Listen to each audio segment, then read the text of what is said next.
الحمد للہ وکفا وسلام علی عبادہ الذین اصطفیٰ اما بعد فاعوذ باللہ من الشیطان الرجیم بسم اللہ الرحمن الرحیم۔ معزز سامعین، 4 اپریل بروز منگل 2023 بعد نماز فجر کا یہ درس قرآن و حدیث ہے۔ آج 13واں روزہ 13واں درس۔ یہ آپ کا بولنا بھی عبادت ہے نا، یہ بھی ذکر ہے۔ 13واں روزہ 13واں درس ہے۔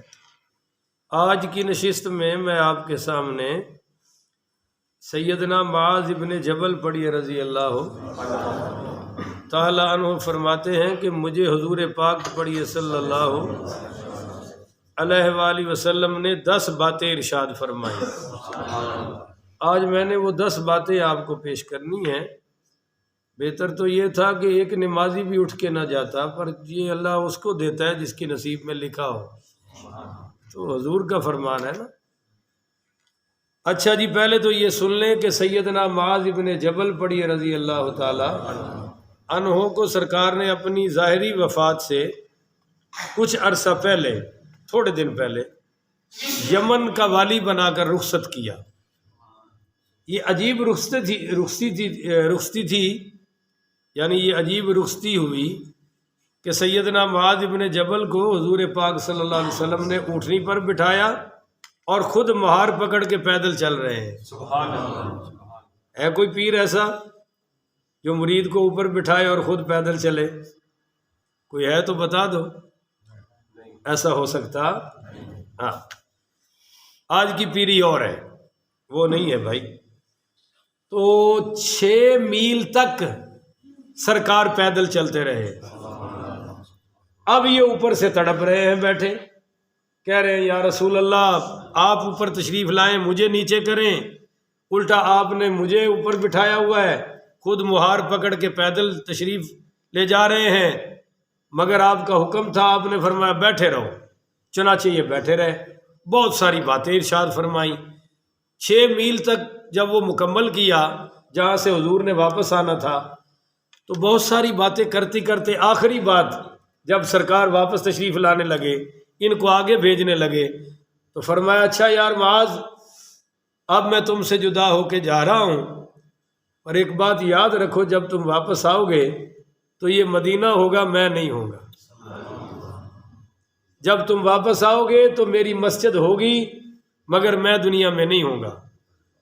جب تم واپس آؤ گے میرا مصلی ہوگا، تیرا امام نہیں ہوگا۔ تو حضرت معاذ ابن جبل رضی اللہ تعالیٰ عنہ کی چیخیں نکل گئی کہ ایک تو آپ نے مجھے اس طرح رخصت کیا، اور پھر جاتے ہوئے آپ مجھے یہ ارشاد فرما رہے ہیں کہ میری اور آپ کی آخری ملاقات ہے۔ تو بہرحال سیدنا معاذ ابن جبل پڑھیے رضی اللہ تعالی عنہ کا بہت ساری باتیں ان سے مروی ہیں جو حضور نے ان کو بڑی خصوصی فرمائی۔ ان میں سے ایک یہ ہے، ان معاذ ابن جبل، حضرت معاذ ابن جبل رضی اللہ تعالیٰ عنہ سے روایت ہے، قال فرماتے ہیں اوصانی رسول اللہ صلی اللہ علیہ وسلم بعشر کلمات، کہ سرکار دو عالم صلی اللہ علیہ وسلم نے مجھے 10 باتوں کی وصیت فرمائی۔ نمبر 1، قال لا تشرک باللہ شیئا، کہ اللہ کے ساتھ کسی کو شریک نہ ٹھہرانا۔ بولو بھائی، اللہ کے ساتھ کسی کو شریک، کوئی اللہ جیسا نہیں، کوئی اللہ کا ہمسر نہیں، کوئی اللہ کی ضد نہیں، کوئی اللہ کی ند نہیں، کوئی اللہ کے ہم پلہ نہیں، کوئی اللہ کو مجبور نہیں کر سکتا، اور کسی کے نام سے اللہ تعالیٰ مجبور ہو نہیں سکتا۔ ان ساری صفتوں سے، خاندان سے، کنبے سے، قبیلے سے، سمتوں سے، جہتوں سے، اور بدلتی رتوں سے اور بتوں سے، درختوں سے، شجروں سے، حجروں سے، قبروں سے، ان سب چیزوں سے اللہ وحدہ لا شریک ہے، اور تمام عبادتیں اللہ کے لیے ہیں۔ بولو بھائی، تمام عبادتیں ہمارے لیے، کسی قبر میں کوئی سجدہ نہیں، کسی درخت کے کوئی سجدہ نہیں، سب کچھ اللہ کے لیے ہے۔ یہ جو تم ملتے ہوئے جھک جاتے ہو نا، یہ بھی نہ جھکا کرو، آپ کی بڑی مہربانی، بہت جھک جاتے ہیں سلام لیتے ہوئے، کھڑے ہو کے سلام لیا کریں، جھکنا صرف اللہ کے لیے ہے. بولو جھکنا صرف یہاں تک چلے جاتے ہیں آپ سلام لیتے ہوئے پیر صاحب سے, استاد صاحب سے, نہیں تھوڑا سا ہو گیا چلو سر نیچے کر لیا, مگر یہ جھکنا مکنا جائز نہیں ہے. یہ ساری تعظیمیں اللہ کے لیے ہے, نظر اللہ کے لیے ہے. بولیں گے نہیں آپ, سر ماریں گے. نظر کس کے لیے ہے اور نیاز کس کے لیے ہے؟ نیاز بھی عبادت ہے, منت بھی اللہ کے لیے ہے, منت منوتی اللہ کے لیے ہے. یہ جو کہتے ہیں نا نظر اللہ نیاز حسین, سنی کہے تو فتویٰ کفر کا نہیں ہے, دوسرے کہے تو بالکل اس وقت جیڑی شے انہوں نے ہاتھ چوے وہ بھی واپس لے لو. ان کو بھی نیاز بھی اللہ دی تے نظر بھی اللہ دی. ہم جو کہتے ہیں نا یہ میلاد کی نیاز ہے, غوث پاک کی نیاز ہے, تو وہ عرفن کہتے ہیں, حقیقت میں کس کے لیے ہوتا ہے؟ عرفن کا کیا مطلب ہے؟ میں آپ سے پوچھتا ہوں, بولیں گے آپ, نماز کس کے لیے ہے اور روزہ کس کے لیے ہے؟ مگر کھولو بخاری, حضور نے فرمایا صوم داودی, داود کا روزہ, وہ ایک دن رکھتے تھے, ایک دن اس کو صوم داودی فرمایا, ہے اللہ کا ہی ہے. اور فرمایا صلاۃ داودی, داود والی نماز, تو پتہ چلا ہے تو اللہ کی عرفن کسی کے ساتھ نسبت ہو جائے تو اس میں کوئی حرج ہے, مگر جس طرح اللہ کے لیے ہے اس طرح کسی اور کے لیے ہو سکتی؟ جزاک اللہ جی. تو پہلی نصیحت کیا ہوئی؟ قال لا تشرک باللہ شیئا وان قتلت وحرقت, اگرچہ تجھے قتل کر دیا جائے یا تجھے جلا کے راکھ کر دیا جائے تو تو قتل ہو جانا, جل کے راکھ ہو جانا, پر شرک نہ کرنا. اب اگر آپ کی توجہ کامل میری طرف ہے تو شاید آپ یہ پہلی مرتبہ سن رہے ہوں گے, اگر پہلے سنی ہو تو بتا دینا, مجھے خوشی ہوگی. بنی اسرائیل کے 2 آدمی جا رہے تھے, بنی اسرائیل کے حضور سے پہلے, اور یہ واقعہ بخاری میں خود سرکار دو عالم صلی اللہ علیہ وسلم نے صحابہ کو سنایا. وہ 2 جا رہے تھے, مشرکین نے, اس وقت کے جو مشرک تھے انہوں نے ناکہ لگایا ہوا تھا, اور وہ جو بھی جاتا اس کو کہتے بھی کچھ ہمارے بتوں پر چڑھاوا چڑھاؤ, نہیں تو ہم تمہیں جانے نہیں دیں گے. چنانچہ یہ 2 نے وہاں پہنچے. اب یہ تو مواحد تھے, توحید پرست تھے, مسلمان تھے اس وقت کے مسلمان. ان سے بھی انہوں نے کہا چڑھاوا چڑھاؤ بھائی, نہیں تو ہم یہاں سے گزرنے اور زندہ بھی نہیں چھوڑیں گے. اگرچہ جان بچانے کے لیے کوئی کفریہ جملہ بول دے یا شرک کا ارتکاب کر لے تو اللہ نے معافی دی ہے قرآن میں. مگر وہ ان میں سے جو 2 تھے نا, ایک تو ڈٹ گیا, اس نے کہا بھائی میں تو, میرے پاس ہے ہی نہیں تو میں دوں کیا. اس نے کہا کہ مکھی بے شک پکڑ لو, یہ عام مکھی جو ہوتی ہے, پر چڑھاوا چڑھانا پڑے گا. ان میں سے جو ایک تھا نا, اس نے تو یوں کیا, اب بعض بندے حج کر دینے تو 4-5 پھڑکا چڑھ دینے, بڑا تجربہ ہوتا ہے. اس نے ایسے کیا, ایک ماری اور چڑھا دی اور کہا لاؤ جی میری جان چھڑو. وہ گزر گیا, ان کا گزر جاؤ. اب دوسرے سے کہا تو بھی بے شک مکھی مار چڑھا. مشرک ہوتا بڑا کمینہ ہے, چھڑتا کوئی شے نہیں. اس نے کہا بے شک تو بھی اسی طرح مکھی چڑھا, پر تمہیں چڑھاوا چڑھانا پڑے گا. اس نے کہا مکھی بھی اللہ کی مخلوق ہے, میں مکھی کے قابل بھی تیرے بتوں کو سمجھتا اونچی بولو بھائی, اس مکھی کے قابل بھی تیرے سارے بتوں کو سمجھتا نہیں چڑھاؤں گا. چنانچہ اس کو انہوں نے قتل کر دیا, وہ مر گیا, وہ جان بچا کے چلا گیا. تو میرے آقا کریم صلی اللہ علیہ وآلہ وسلم نے فرمایا جس نے مکھی چڑھا کے جان بچائی یہ جہنم میں گیا, اس نے شرک کیا. اور جس نے مکھی نہیں چڑھائی جان دے دی یہ شہید ہو کر جنتی بن گیا ہے. عقیدہ توحید بہت بڑی دولت ہے, اللہ ہمیں اس سے کامل وابستگی نصیب فرمائے. نمبر 2 جی, وَلَا تُعَقَّنَّ وَالِدَيْكَ, اپنے والدین کی نافرمانی نہ کرنا. بولو بھائی, اپنے والدین کی نافرمانی نہ کرنا. کیا حد ہے؟ توجہ, حد سن لے بھائی. فرمایا, اے بچوں کو خاموش کراؤ بھائی. فرمایا وَإِنْ أَمَرَاكَ أَن تَخْرُجَ مِنْ أَهْلِكَ وَمَالِكَ, اگرچہ تیرے ماں باپ تجھے آرڈر کریں, امرا کا امر دیں, حکم کریں کہ اپنی بیوی بچوں سے نکل جا اور دولت جائیداد اور گھر سے بھی, تو بیوی بچے چھوڑ دینا اور گھر بار چھوڑ دینا پر ان کا دل مت دکھانا. بولو ان کی نافرمانی. اب یہاں فقہی مسئلہ بھی سن لو. اب اگر کوئی ماں باپ کہتے ہیں اچھی بھلی عورت کے بارے میں کہ اس کو طلاق دے دو اپنی بیوی کو، تو ان کے کہنے پر طلاق دینا جائز ہے، مگر کچھ دنوں کے لیے اس کو میکے چھوڑ آنا جائز ہے کہ چلو بھئی ان کا بھی غصہ ٹھنڈا ہو جائے، تو ذرا ہویا وہ نہ ہوئے کہ انہوں میکے بھیج کے تے خود حضرت آئی سی یو وچ پہنچے ہون ایمرجنسی وارڈ چھے. ایسا نہیں کرنا چاہیے. وہ کہے بھئی مال دولت تو جتنی جائز ہے. ایک مسئلہ اور سمجھ لو، قربان کر دے جتنی جائز ہے.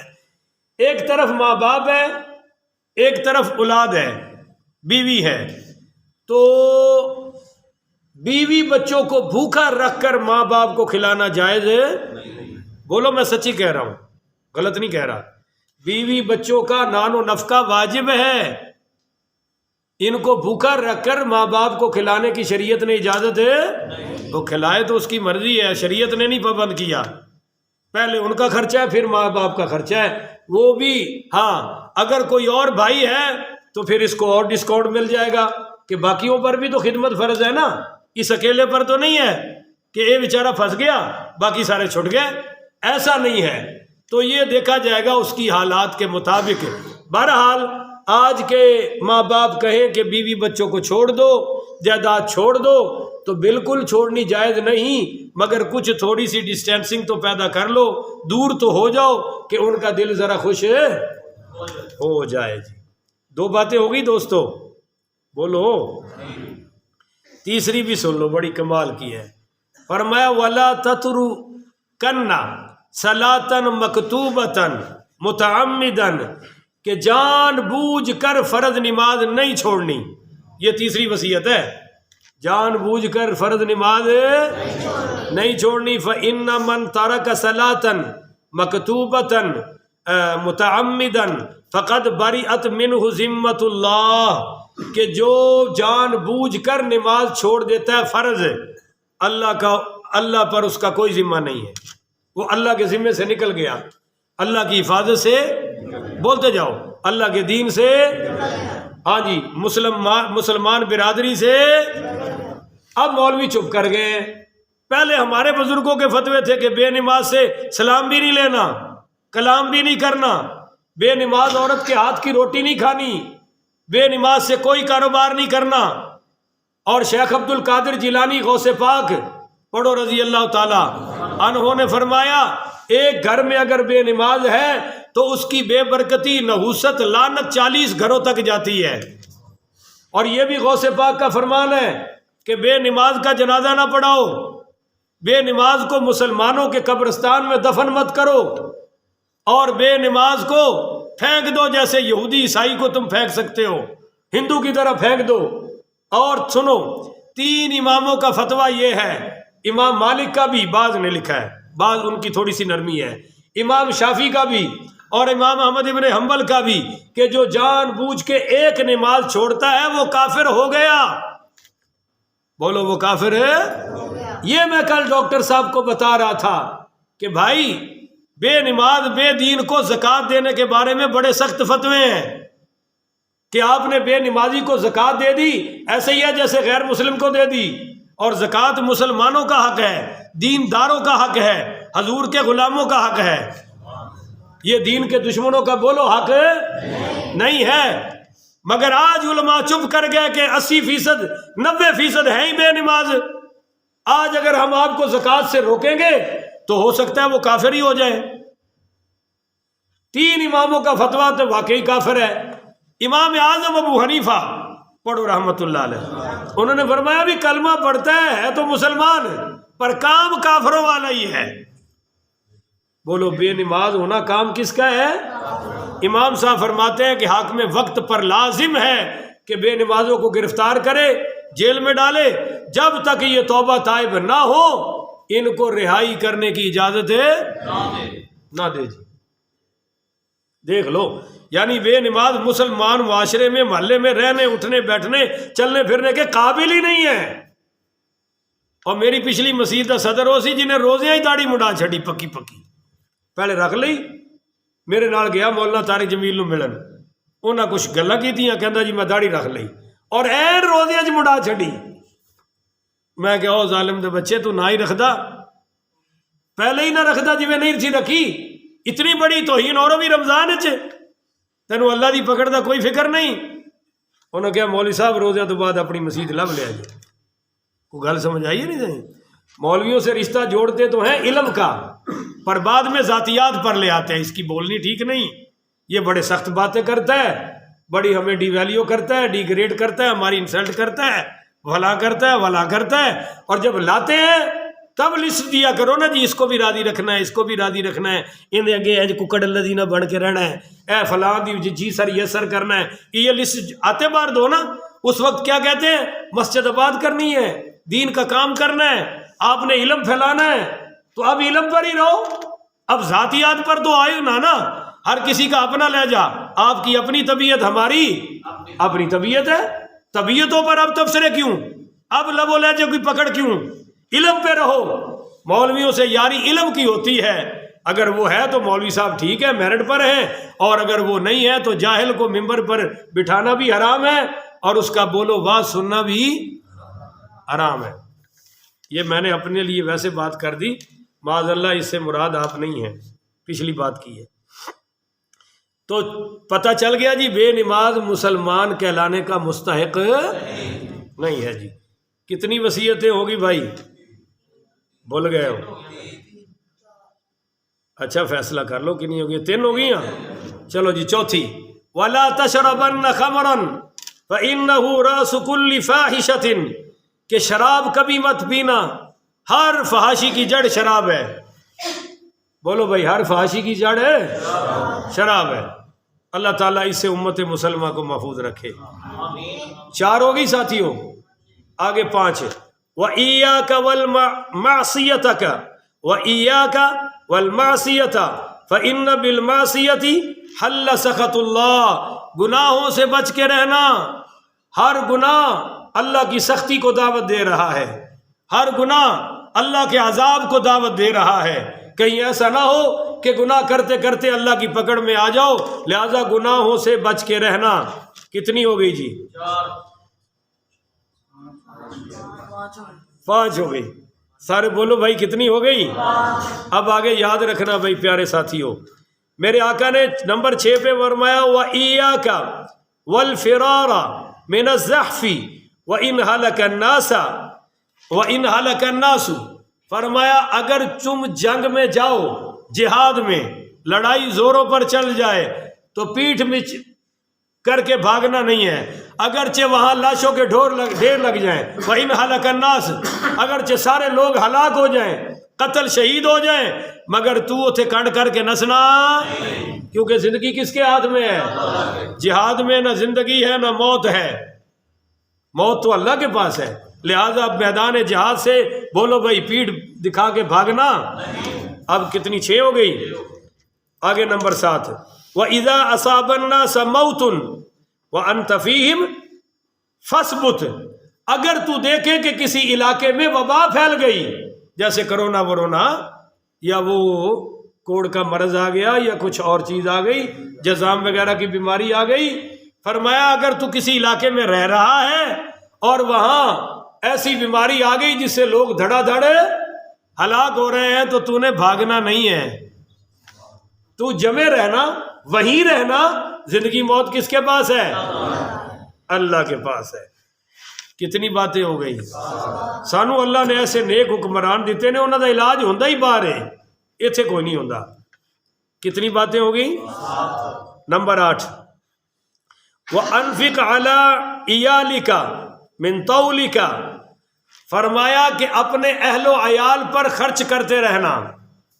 بولو جی، اپنے اہل و عیال پر خرچ، اتنا خرچ نہ ہو کہ فضول خرچی کی حدوں کو کراس کر جائے، اتنی تنگی بھی نہ ہو کہ وہ کہن کہ کس شوم نال واسطہ پہ گیا ہے، میانہ روی، جیسا کہ پچھلے درسوں میں بیان ہو چکا ہے۔ کتنی ہو گئی؟ 8۔ نمبر 9، وَلَا تَرْفَعْ عَنْهُمْ عَصَاكَ أَدَبًا، فرمایا اپنی اولاد پر ادب کی لاٹھی قائم رکھنا۔ بولو، ادب کی لاٹھی قائم رکھنا، یعنی انہوں دی پٹائی شٹائی کرنی پہ جائے تو کوئی پرواہ کرو خوب کرو.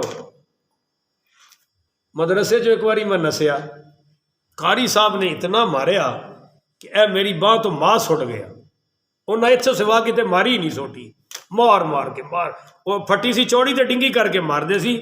اللہ انہوں دی بخشش فرمائے. ہوں تو انہوں نے یاد کر کے بھی رو رو کے دعاواں کری دیا نے. انہوں دا نام قاری اللہ بخش سی, اور میرے والد صاحب دا بھی یہی نام سی. انہیں اتنا ماریا کہ میں نس کے گھر آ گیا. والد صاحب نے بھی سوٹی پھڑ لی.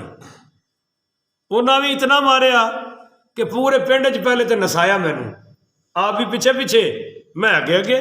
بھائی آپ نیڑے آن دھڑل, بھائی تو نس کے کیوں آئے؟ وہ اللہ کا ایسا فضل ہویا کہ پھر کچھ عرصے بعد قاری صاحب نے ماریا, میں پھر نس کے داتا صاحب آ گئے. میں کہ ہوں نہ گھر جوگے نہ مدرسے جوگے. سمجھ آ رہی بات؟ اس واسطے بھائی اتنا نہ مارو کہ انہوں یہ محسوس ہوئے کہ میں ہوں اتنے زندہ رہ سکتا, پر اتنے غلام بھی نہ بنو کہ وہ ابا نظر آئے تو اسی پتر نظر آئیے. اب بعض لوگ بچیاں دے اگے بالکل یرغمال ہوئے پہنے, ماں باپ نہ مارنا نہیں. کل ایک مدرسے بچہ داخل کرانا آیا, بچہ داخل کرانا یہ تو بعد, اور وصیت کی تھی یہ مارنا. میں کہ نہیں جی مٹھیاں بھریں گے, تھک تھک جائے گا نا, سر چ تیل بھی لاواں گے, اکھاں سرمے بھی پاواں گے, کنگھی شنگھی کران گے. یہ شگرد تے نہ ہویا, یہ تو ساڈا باس ہویا. تو بھائی میرے آقا فرما رہے ہیں کہ ادب دی لاٹھی قائم رکھنا. لاٹھی دا مطلب ہے کہ پھانٹا شانٹا لانا پوے تو ضرور لاؤ. جس طرح ٹیکہ ضروری ہے نا بیمارہ واسطے, تو شیطانہ واسطے کو ڈنڈا بھی ضروری ہے یا نہیں ہے؟ چلو 9 ہو گئی ہیں. آخری بات, وَأَخِفْهُمْ فِي اللَّهِ, اور اپنی اولاد کو اللہ سے ڈراتے رہنا. بولو بھائی اللہ سے.